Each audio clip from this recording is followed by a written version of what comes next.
Okay, Gary, I mean, I watched those videos like a couple days ago now, I guess, or at least a day.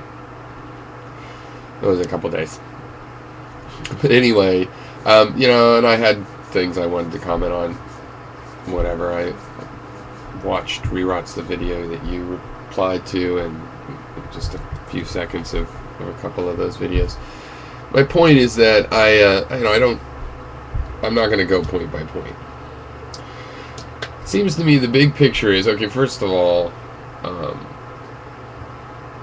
run YouTube however you want. I mean, I'm just saying why it's a pain in the ass. I mean, I guess from that you're saying the reason you blocked me is because I let anybody comment in my video. So fine, fair is fair.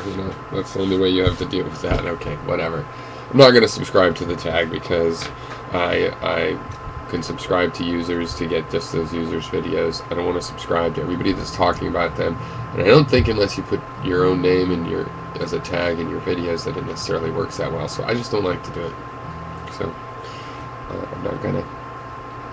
But on the actual topic, it seems to me, I mean, there's a couple issues. I mean, basically, the suicidal optimist got right down to the point, and kind of the part that's sort of aggravating to me as well, though, I mean, I don't really let it get me too aggravated, but which is this aspect of that, I won't face the unpleasant truth, that I'm running away from it.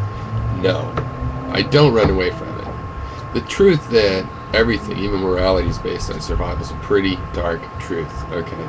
It's a pretty dark truth.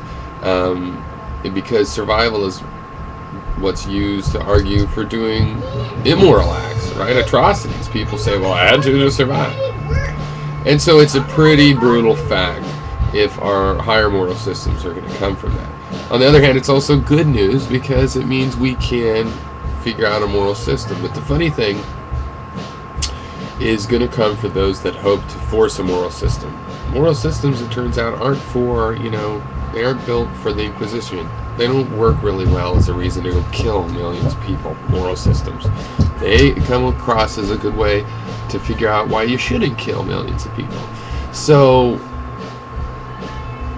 how's that? Why are the moral systems used as justification to harm other people when they're really about not harming other people? And it's just sort of a confusion between what the real question of morality ought to be and what it has been. I mean, we've been asking what is right and what is wrong. That's an objectivist's question. And it turns out that it's not a matter of, morality is not a matter, really, of what is right and what is wrong. It's a matter of what should you do. Given a certain situation, what should you do, What's fair? What's the proper way to treat other people that are in that situation? What should you do? What should you as an individual do? And so, I've faced the hard reality of life being about survival.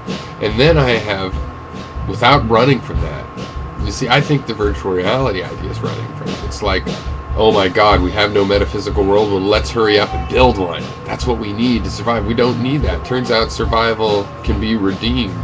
There is a way to survive and to live that is positive for the liver. And so I've not run from the horrible reality of survival. I've faced that.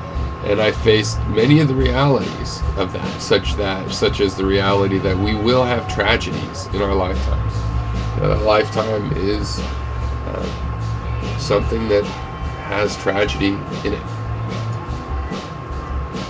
And it comes somewhat from the absurd nature of the natural world compared to the world of our creation. The world of human understanding, things sensible from a human perspective, looks out at nature and sees absurdity and an immoral catastrophe. And that absurdity is a part of nature. We're going to have to live with that.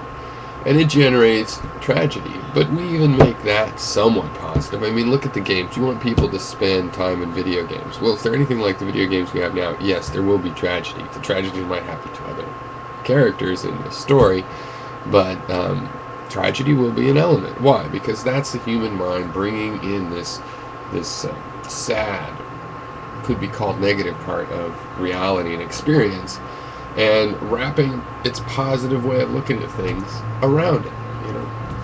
And sure enough, you know, there are positives to these negative experiences. We learn from them.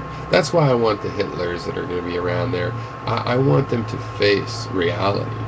You know, if you don't have to face reality when you're in a video game, then that's a problem. Because see, video games are great, you know, and the fact that you don't have to face a negative reality. You can be Hitler and not end up burning in a ditch.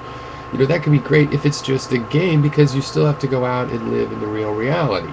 You know, then, okay, so you play Grand Theft Auto and it rewards you for being a violent criminal, but you still have to go out in the real world where, no, reality's not going to reward you for that. Right? Now, I never actually said that games would have to be historically accurate. See, it was just a stroke of luck that Hitler ended up burning in a ditch on his wedding day.